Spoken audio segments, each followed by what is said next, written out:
Ada orang yang ketika berdoa kepada Allah, bukan Allah tidak mengabulkan. Karena hukum doa itu dalam Al-Quran, begitu disampaikan, Allah pasti kabulkan. Quran surah kedua Al-Baqarah, ayat 186. Posisi paling kiri sebelah bawah. Lihat kalimatnya. Wa idza sa'alaka 'ibadi 'anni. Muhammad, jika hamba-Ku bertanya padamu mencari-cari aku. Masya Allah. Saya mau tanya sebentar. Kalau ada orang mencari Allah, kira-kira motifnya apa? Butuh. Butuh. Silahkan, kalau sedang butuh kan rajin ibadahnya. Kemarin gajian, naik, lupa. Begitu tertunda 3 bulan, mulai tahajud. Baca Quran, puasa, belum juga dikabulkan. Minta lagi, ya Allah, saya sudah tahajud ya Allah. Sudah puasa, sudah baca Quran, kenapa belum dikabulkan juga? Tahajud baru 1 rakaat. Masya Allah. Baca Quran 1 ayat, puasa setengah hari udah buka. Minta dikabulkan. Lihat teman-teman. Setiap orang mendekat kepada Allah pasti punya permohonan. Lihat jawaban Quran. Ujibu da'watad da'i idza da'ani. Ujib kalimatnya mudhari'. Mudhari' itu progresif terus. Kalau dalam bahasa Inggris present, continuous, future.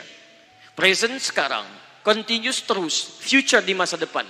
Jadi sifat doa itu kalau Anda minta sekarang akan dikabulkan. Minta nanti akan dikabulkan. Minta di masa depan akan dikabulkan. Dengan cara Allah yang terbaik yang dikabulkan menurut maslahat untuk Anda. Jadi sifat doa itu kalau diberikan pasti dikabulkan. Entah sekarang, besok atau nanti saat kita siap menerimanya. Yang jadi masalah, ada orang minta yang lain dikabulkan, dia tidak. Ini masalahnya. Dan ternyata bukan Allah nggak ngabulkan, bukan. Ketika Allah akan berikan, tidak tembus pada dirinya. Nih lihat. Ini apa? Jangan katakan wallahu alam, gelas ya. Baik. Di atasnya ada apa? Tutup. Saya buka tutupnya. Perhatikan baik-baik. Ini apa? Spidol. Kalau saya masukkan ke dalam gelas, bisa? Masuk? Masuk. Lihat baik-baik. Sekarang saya tutup dengan ini. Masih bisa masuk? Tidak. Perhatikan baik-baik.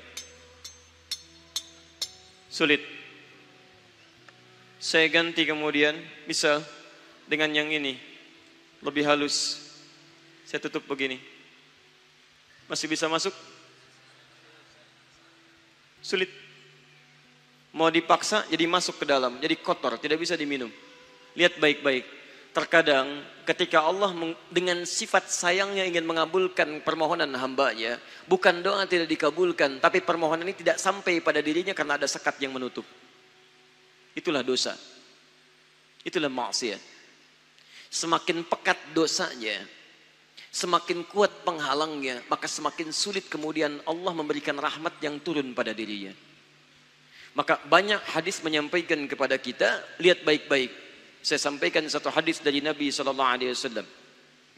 Thumma dzakara rajula. Lalu Nabi mengisahkan tentang seorang lelaki. Yutilus safara, yang menempuh perjalanan yang jauh. Orang yang menempuh perjalanan jauh maka doanya cepat dikabulkan oleh Allah Subhanahu wa taala. Teman-teman yang ikut dari Bandar Lampung, ada yang tadi jaraknya 150 km Lang Bawang dari sini. Lihat, begitu di jalan mohon kepada Allah, minta. Ya, safar yang baik itu cepat mengabulkan doa. Orang ini safar.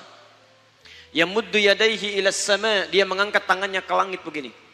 Orang yang berdoa mengangkat tangan itu lebih cepat dikabulkan daripada yang diam. Hadisnya banyak. Di Abu Dawud nomor hadis 1480 sampai 1490. Awas, innallaha hayyun karimun. Allah itu maha pemalu dan maha mulia, dan akan merasa malu kalau meninggalkan hamba yang mengangkat tangan, menurunkan tangannya dalam keadaan hampa.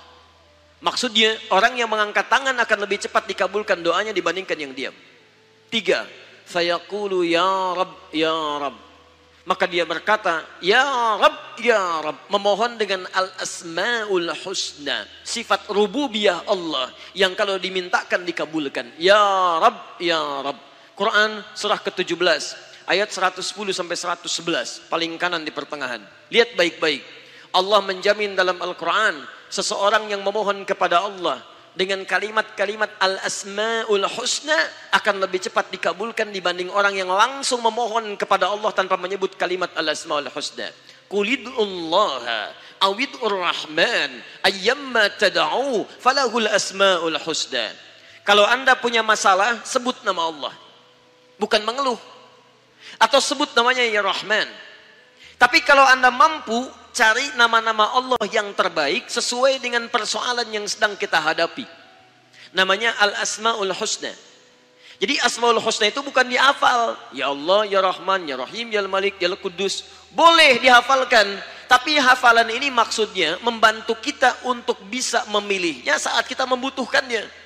Misal, Anda sedang punya masalah kesulitan. Mau berdoa, sebut namanya yang sesuai dengan kesulitan Anda. Ya Al-Fattah.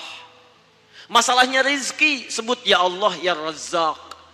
Di pekerjaan ada yang ganggu Anda, sebut ya Allah ya Al-Jabbar. Anda punya masalah ya Allah ya Sabr. Nggak harus disebutkan semuanya. Ya Allah ya Rahman ya Rahim ya Malik ya Qudus ya. Semua disebutkan. Masya Allah. Akhirnya yang tidak diminta pun diberikan. Anda nggak sedang punya masalah ya Sabr ya Sabr. Sabr itu adalah permohonan kepada Allah supaya diberikan kesabaran saat punya masalah. Anda nggak sedang punya masalah, minta diberikan kesabaran. Itu artinya sama dengan minta masalah. Hati-hati. Banyak kalimat-kalimatnya, pilih. Kitab Al-Aqaid Al-Islamiyah, karangan Syekh Sayyid Sabiq, halaman 24-59, posisi paling kanan di pertengahan. Dikisahkan seorang lelaki bermohon kepada Allah setelah dia selesai menunaikan salat. Lihat kalimatnya. Allahumma innaka antal ahadus samad. Alladhi lam yalid wa lam yulad wa lam yakul lahu kufuwan ahad. Allahumma inni as'aluka an taghfira liya. Dia sebutkan al-asmaul husna. Allahumma inni as'aluka innaka antal ahad as-samad, al-asmaul husna. Alladhi lam yalid wa lam yulad wa lam yakul lahu kufuwan ahad. Allahumma inni as'aluka an taghfira liya. Mohon ampuni dosa saya ya Allah. Ampuni saya, ampuni saya. Apa jawab Nabi? At-tadri bimadza tas'al? Tahukah engkau barusan mengucapkan kalimat apa saat berdoa? Kata orang ini, wallahu wa rasuluhu a'lam. Kata Nabi, lihat kalimatnya. Faqad du'ita bi asma'illahil a'zam. Idza du'iya biha ajaba wa idza su'ila biha a'ta. Kamu baru saja berdoa memohon kepada Allah dengan nama-nama Allah yang paling agung, Al-Asma'ul Husna. Yang kalau dimulai doa dengan menyebutkan itu, doa akan dikabulkan, permintaan akan diberikan. Tapi ini aneh. Lihat baik-baik. Orang tadi melakukan 3 hal. Perjalanan panjang. Masih ingat? Mengangkat tangan ke langit. Membuka dengan Al-Asma'ul Husna. 3-tiganya dikerjakan. Seharusnya doa dia 6 kali lebih cepat dikabulkan oleh Allah dibandingkan doa orang biasa. Tapi apa kata Nabi? Lihat baik-baik. Anna yustajabu lidzalik. Anna yustajabu lidzalik. Mustahil doanya bisa dijawab. Mustahil doanya bisa dijawab. Sifat doa dimohonkan, dikabulkan. Tapi yang ini kata Nabi, anna yustajabu lidzalik. Mustahil doanya bisa dijawab. Kenapa? Enggak tembus. Famat'amu haramun, karena makanannya haram. Ketika Anda memakan yang haram, maka makanan jadi sekat dalam diri Anda, menjadi penghalang doa itu sampai kepada diri Anda. Tuh. Mashrabu haramun, minumannya haram, lebih tebal lagi. Malbasu haramun, pakaiannya haram, lebih tebal lagi. Sulit.